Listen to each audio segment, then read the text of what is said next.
Today is June 7, Ukraine Media Center Ukrinform starts its operation. My name is Vasil Samakvalov, so let's start our day with a conversation about Kakhovskaya hydraulic power plant. Joining us online is Yuriy Sobolevskyi, first deputy head of Kherson Regional Council.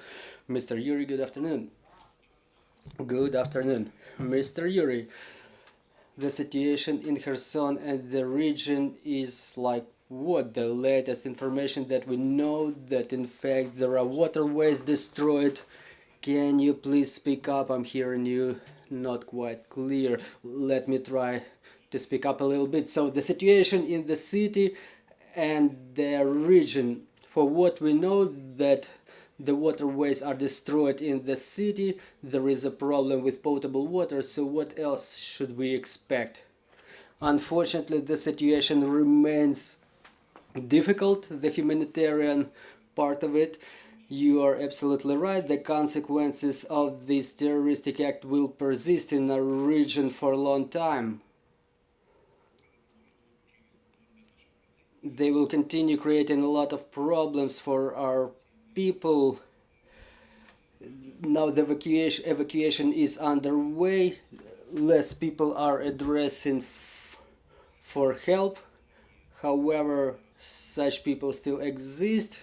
The evacuation is underway. The medical institutions continue working in intense mode. National police keeps working along with the state emergency service. And I want to thank the system of the military administrations, which in my opinion reacted quite efficiently. They continue working today with coordination of the evacuation and other processes, with satisfying the needs of the region that has arisen recently. And now we are being held by a huge number of regions. In fact, all of the Ukraine helps Kherson region. They provide humanitarian aid, the water that we need in big quantities now. The regional military administration keeps this process under control. So talking about the evacuation, do we know about the number of people who addressed for evacuation and in what direction do they evacuate? I apologize, I'm not hearing you. Can you hear me now? I can hear you very, very quiet. Maybe it's the problems on your end. If you allow me, let me reconnect. Please go ahead.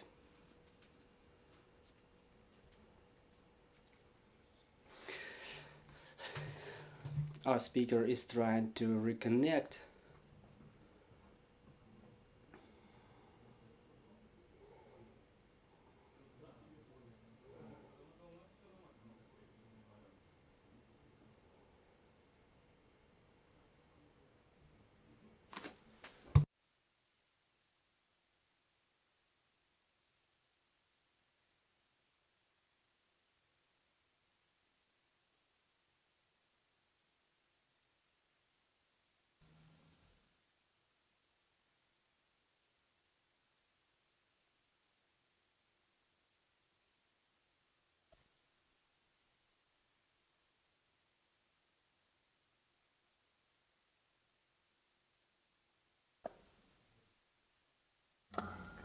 Раз.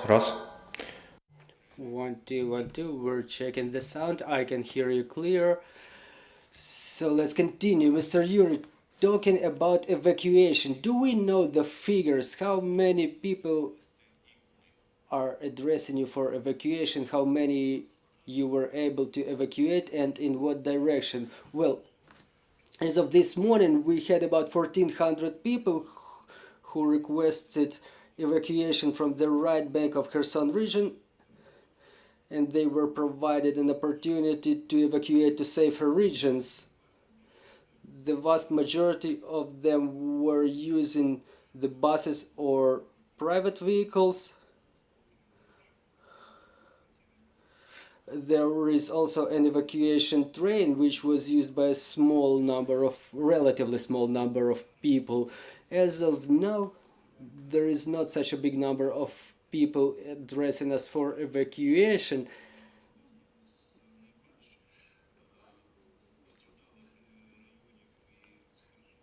thanks to the fact that the regions which were mostly affected by the catastrophe, people left from there yesterday,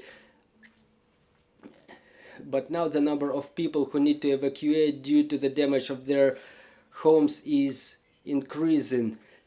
So, and about other territories which were more prone to flooding due to the landscape features, I'm talking about Oleshki, Nova Kakhovka. What do you know about those areas? Look, what's going on in the left bank, it's the complete horror. Yesterday night,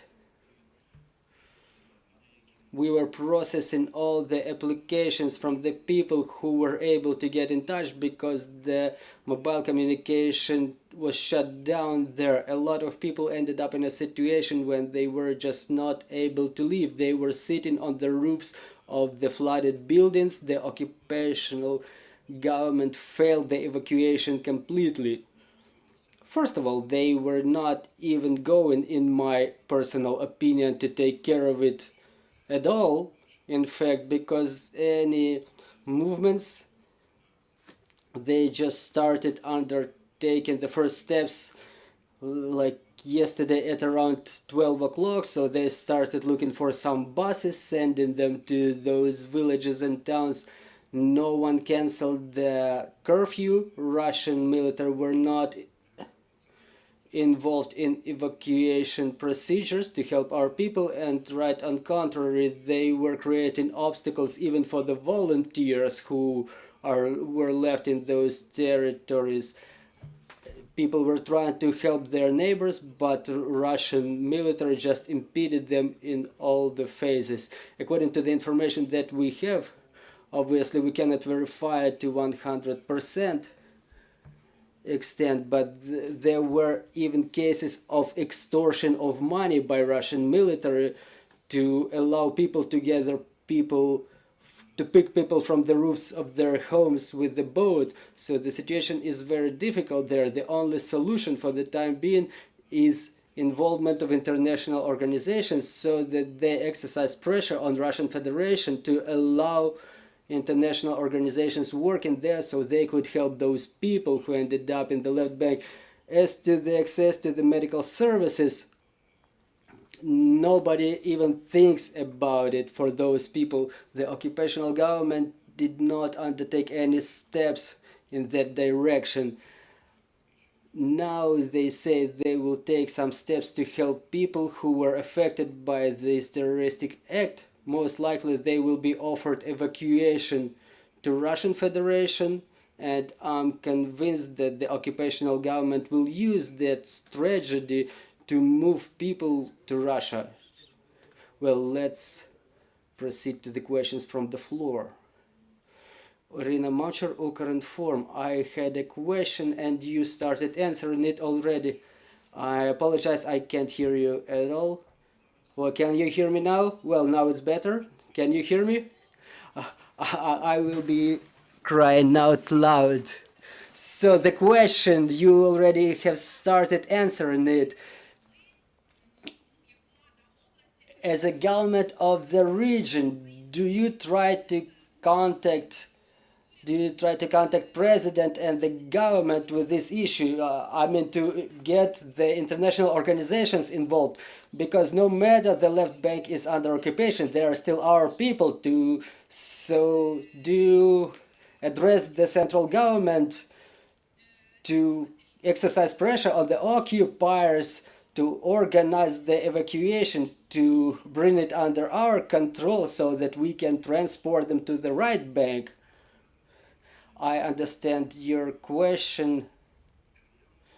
What I can say is that according to the information that I have, the President of Ukraine and the Office of the President of Ukraine have a comprehensive information about the conditions our people ended up in, what are the problems in both right bank and left bank of Kherson region, which is temporarily occupied. So all this information is channeled to the regional military administration and office of president just 24/7.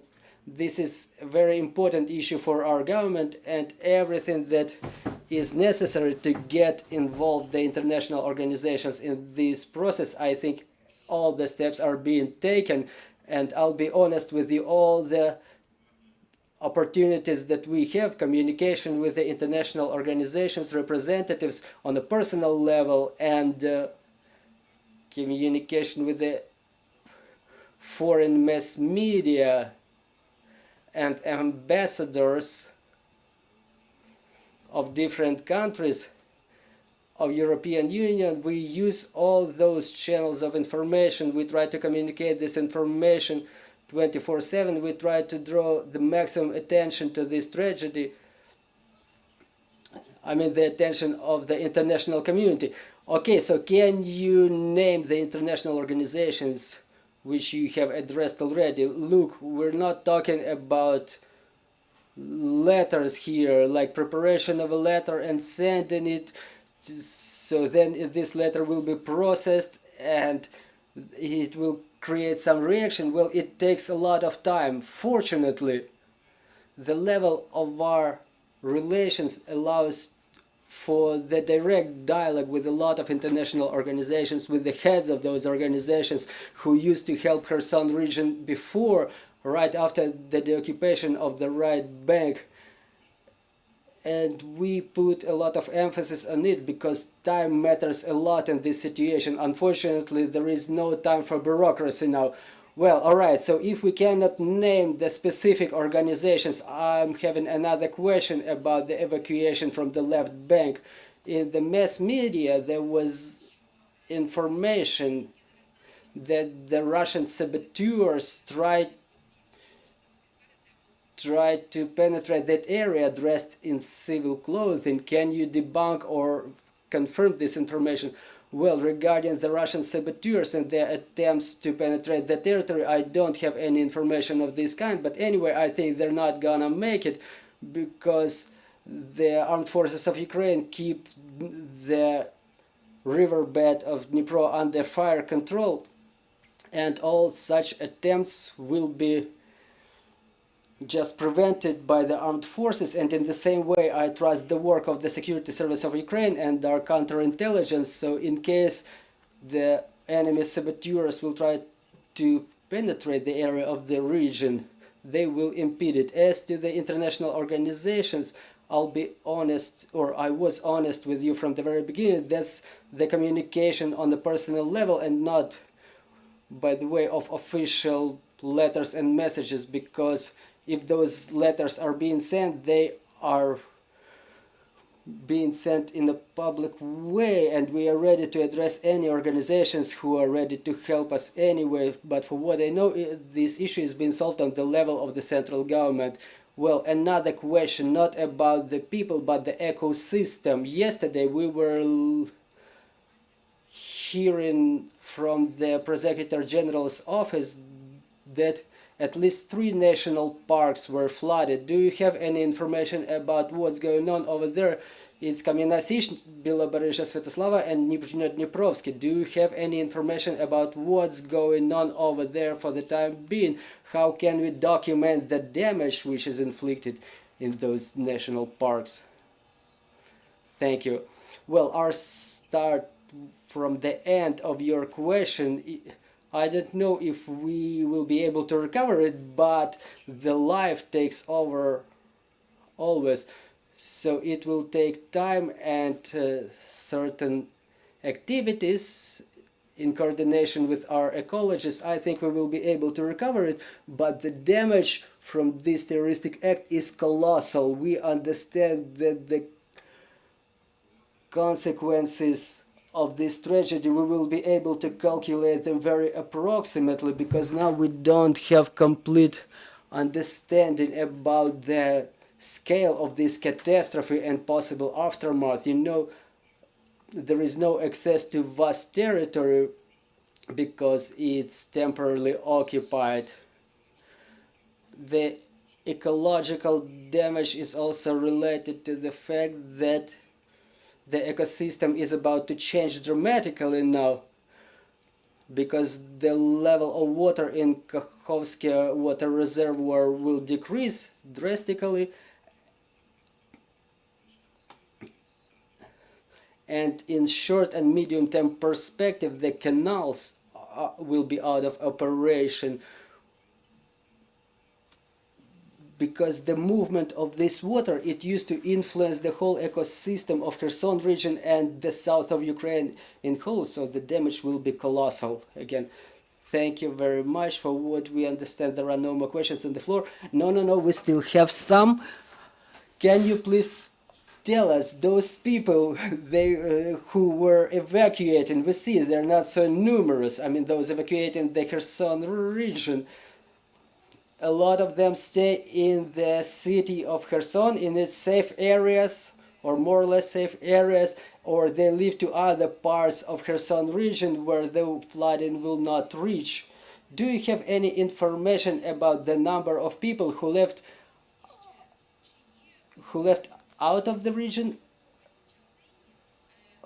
for other regions, and are there enough resources in the right bank of Kherson region to provide all the people with potable water, because we're hearing about the problems with potable water in the city of Kherson itself?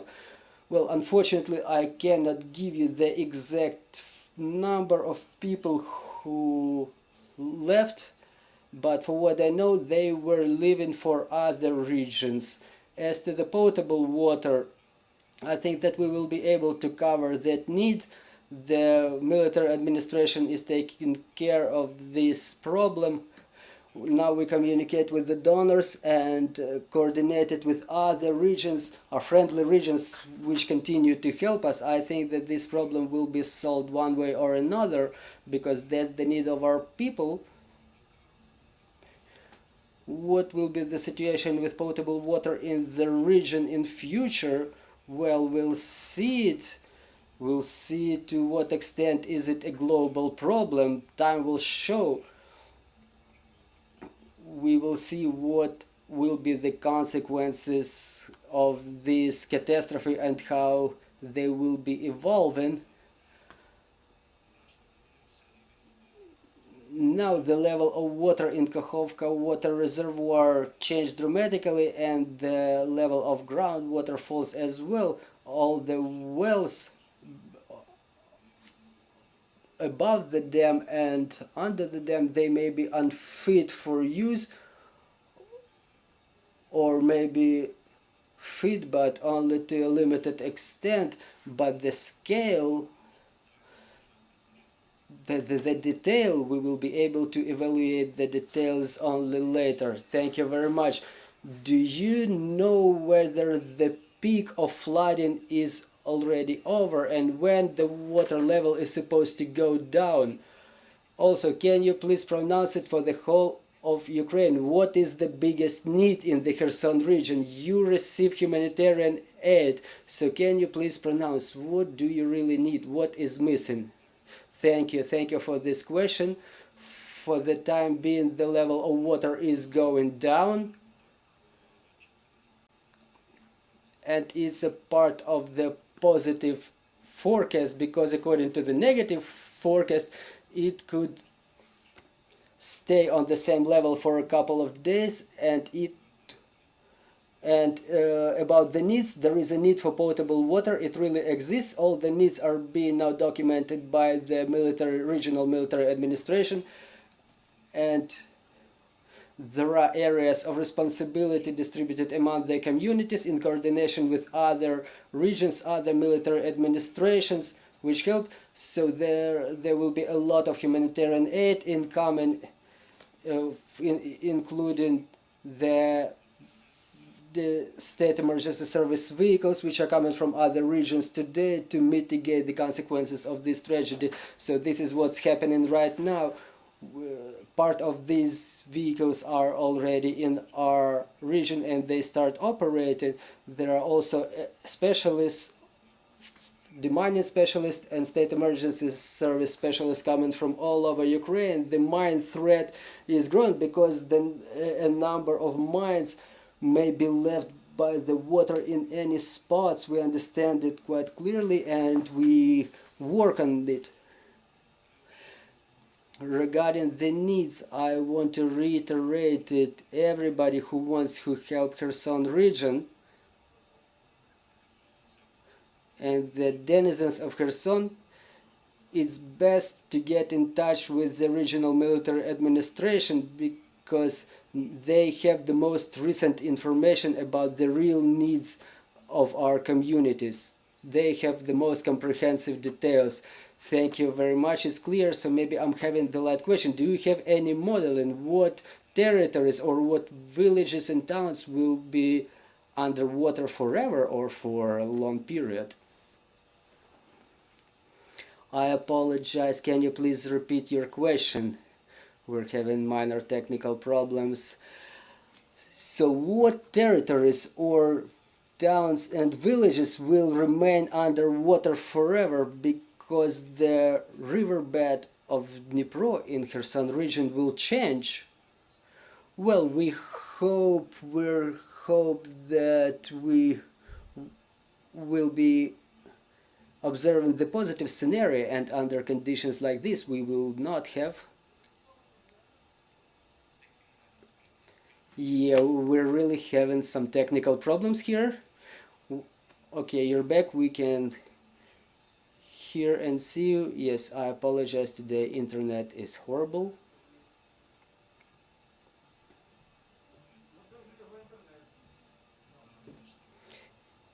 My apologies once again. Yeah, unfortunately we were not able to hear your answer.